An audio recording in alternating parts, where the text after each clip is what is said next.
Sahih al-Bukhari 1651. Narrated Jabir bin Abdullah. The Prophet and his companions assumed ihram for Hajj, and none except the Prophet P.W.H. and Talha had the hadi sacrifice with them. Ali arrived from Yemen and had a hadi with him. Ali said, "I have assumed ihram for what the Prophet has done." The Prophet ordered his companions to perform the Umrah with the ram which they had assumed, and after finishing Tawaf of Kaaba, Safa and Marwa, to cut short their hair, and to finish their ram except those who had hadi with them. They, the people, said, "How can we proceed to Mina for Hajj after having sexual relations with our wives?" When that news reached the Prophet, he said, "If I had formerly known what I came to know lately, I would not have brought the hadi with me. Had there been no hadi with me, I would have finished the state of ram." Aisha got her menses, so she performed all the ceremonies of Hajj except Tawaf of the Kaaba, and when she got clean from her menses, she performed Tawaf of the Kaaba. She said, "O Allah's Messenger, all of you are returning with the Hajj and Umrah, but I am returning after performing Hajj only."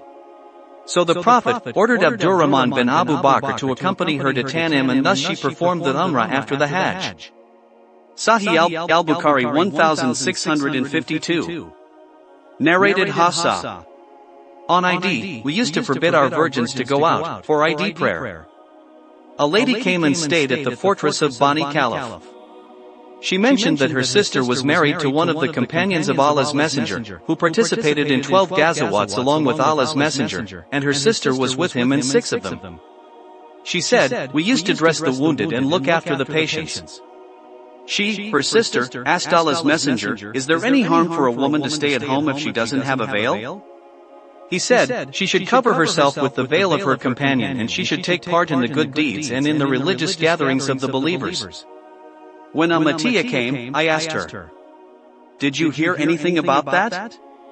Atiyah said, "By Abi," and she never mentioned the name of Allah's Messenger, without saying by Abi, "I let my father be sacrificed for you." We asked her, "Have you heard Allah's Messenger saying so and so about women?" She replied in the affirmative and said, "Let my father be sacrificed for him." He told us that unmarried mature virgins who stay often screened, or unmarried young virgins and mature girls who stay often screened, should come out and take part in the good deeds and in the religious gatherings of the believers. But the menstruating women should keep away from the musalla, praying place. I asked her, "The menstruating women?" She replied, "Don't they present themselves at Arafat and at such and such places?" Sahih al-Bukhari 1653. Narrated Abdul Aziz bin Rufai. I asked Anas bin Malik, "Tell me what you remember from Allah's Messenger regarding these questions. Where did he offer the Zuhr and Asr prayers on the day of Tarwiyah, 8th day of Dhul Hijjah?" He replied, "He offered these prayers at Mina." I asked, "Where did he offer the Asr prayer on the day of Nafr, i.e. departure from Mina on the 12th or 13th of Dhul Hijjah?" He replied, "At Al-Abta," and then added, "You should do as your chiefs do." Sahih al-Bukhari 1654. Narrated Abdul Aziz. I went out to Mina on the day of Tarwiyah and met Anas going on a donkey. I asked him, "Where did the Prophet offer the Zuhr prayer on this day?" Anas replied, "See where your chiefs pray, and pray similarly." Sahih al-Bukhari 1655. Narrated Abdullah bin Umar.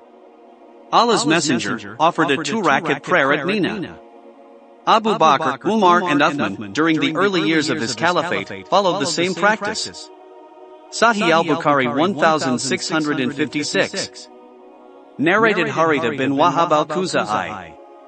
The Prophet led us in a 2-rakat prayer at Mina, although our number was more than ever and we were in better security than ever. Sahih al-Bukhari 1657. Narrated Abdullah bin Mas'udi. I offered only a 2-rakat prayer with the Prophet at Mina, and similarly with Abu Bakr and with Umar, and then yet offered in opinions. Wish that I would be lucky enough to have 2 of the 4 rakat accepted, by Allah. Sahih al-Bukhari 1658. Narrated al-Fadl.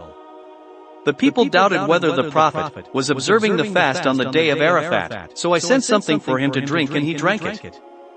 Sahih al-Bukhari 1659. Narrated Muhammad bin Abu Bakr al-Thaqafi. I asked Anas bin Malik while we were proceeding from Mina to Arafat, what do you used to do on this day when you were with Allah's Messenger? Anas said, some of us used to recite Talbiyah and nobody objected to that, and others used to recite Takbir and nobody objected to that. Sahih al-Bukhari 1660. Narrated Salim. Abdul Malik wrote to al-Hajjaj that he should not differ from Ibn Umar during Hajj. On the day of Arafat, when the sun declined at midday, Ibn Umar came along with me and shouted near al-Hajjaj's cotton cloth tent. Al-Hajjaj came out, wrapping himself with a waist sheet dyed with safflower, and said, O Abu Abdurrahman, what is the matter? He said, if you want to follow the Sunnah, the tradition of the Prophet, p.b.u.h, then proceed to Arafat. Al-Hajjaj asked, at this very hour?